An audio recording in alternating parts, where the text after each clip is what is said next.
We ask a lot of questions about our diet. What's the right way to treat a chronic illness, fight off a virus, lose weight? The problem is we get a lot of different answers. Well, I'm here to help. Welcome to the Nutrition Facts podcast. I'm your host, Dr. Michael Greger. Did you know that if you buy vitamin E supplements, you may in fact be paying to live a shorter life? Here's our first story. Randomized controlled trials show that daily vitamin D supplementation appears to reduce the risk of acute respiratory infections in children and adolescents, but does not seem to make a difference in adults, nor does D appear effective for boosting antibody responses to influenza vaccination. What about vitamin E? Most places, you read that there are 8 different tocopherols and tocotrienols that are collectively known as vitamin E, but only alpha-tocopherol has been shown to protect against human vitamin E deficiency. So alpha-tocopherol is the only bona fide vitamin E, and is the one found in vitamin E supplements. There are observational data suggesting those self-reporting supplementation with vitamin E have, for example, better pneumonia outcomes, but only interventional trials can prove if this is the case. Compared to placebo supplements, vitamin E was able to significantly boost immunity to hepatitis B and tetanus vaccinations, though not to diphtheria or pneumonia. One randomized controlled trial found that vitamin E supplementation of the elderly did not cut down on lower respiratory tract infections like pneumonia, but did reduce the incidence of upper respiratory tract infections like the common cold by about 20% over 1 year, but another study using the same dose found no preventive benefit, and vitamin E supplementation actually made the infections they did get even worse, with a greater number and severity of symptoms, including a greater likelihood of fever and activity restriction. By far the largest study on vitamin E and respiratory infections was the ATBC study that randomized nearly 15,000 smokers to vitamin E or placebo for about 5 years.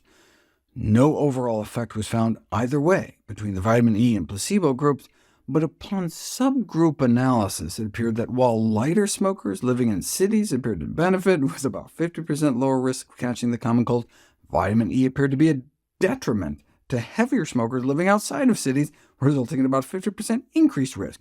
Accordingly, concluded the investigators, caution should be maintained in public health recommendations on vitamin E supplementation until its effects are better understood. The pneumonia results from the same study took a similar turn. No overall effect of vitamin E compared to placebo, but upon further analysis, vitamin E appeared to decrease pneumonia risk among lighter smokers who exercised, yet increased pneumonia risk among heavier smokers who did not. Higher pneumonia rates were also noted in those randomized to vitamin D and were either low or high body weight, but only apparently among those with higher dietary vitamin C intake.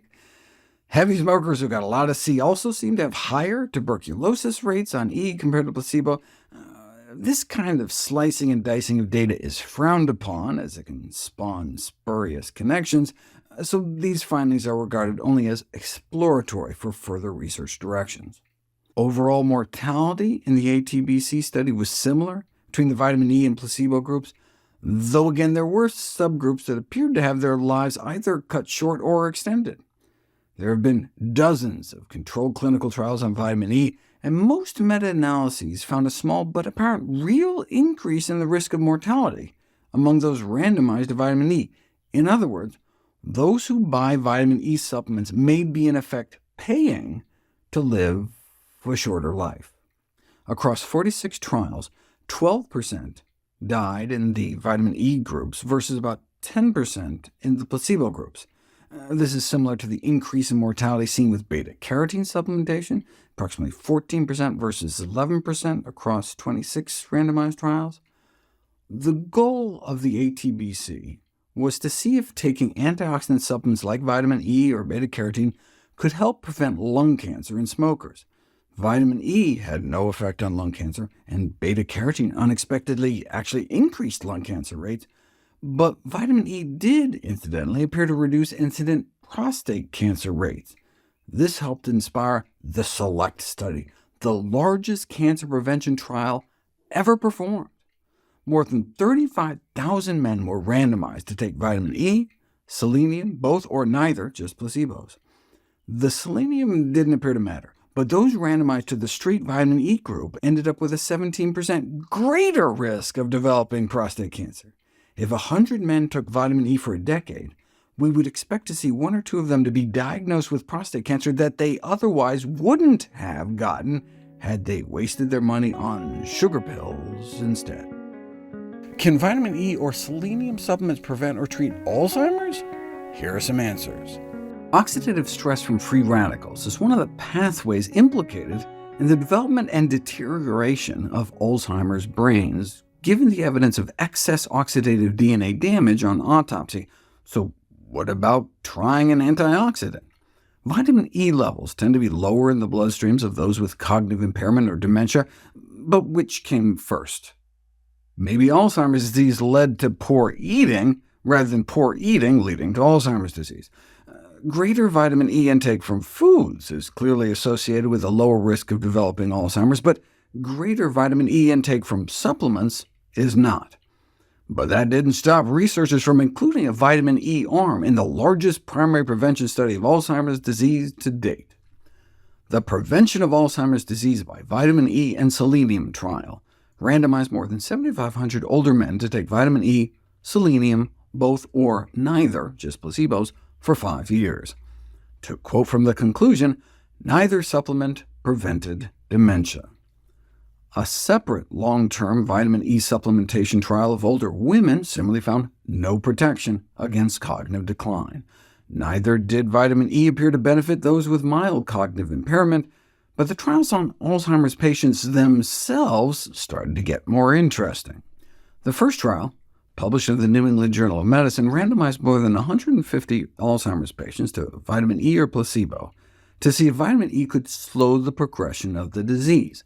The primary outcome was the number of days until one of any of the following happened: death, institutionalization, loss of the ability to perform basic activities of daily living, or sliding into severe dementia, where you suffer a complete loss of sense of time or place. On first analysis, vitamin E flopped, no significant slowing of progression. Digging deeper, the researchers realized that despite the random allotment, the placebo group, just by chance, ended up with patients with milder disease.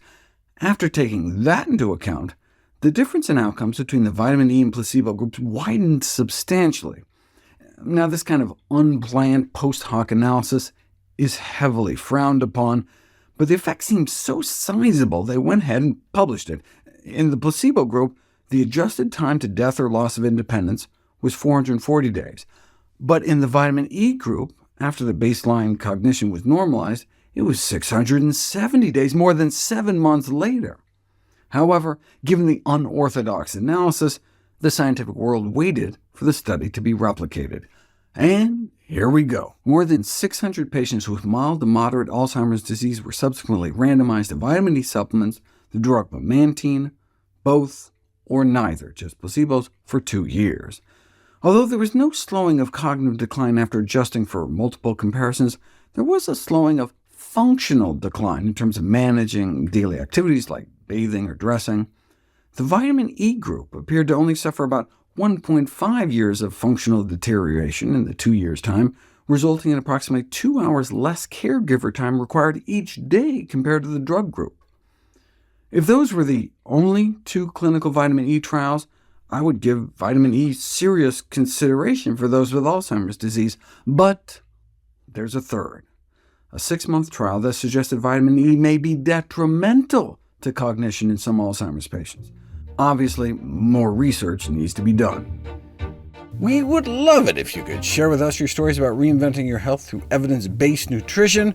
Go to NutritionFacts.org/testimonials. We'll be able to share it on social media to help inspire others.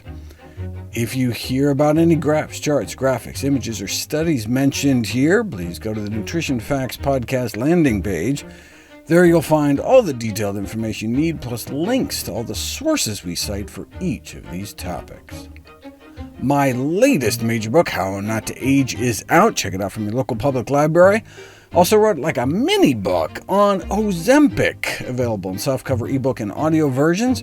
Check it out on NutritionFacts.org. And of course, all the proceeds I receive from sales of all my books goes directly to charity. NutritionFacts.org is a non-profit, science-based public service where you can sign up for free daily updates on the latest nutrition research with bite-sized videos and articles. Everything on the website is free.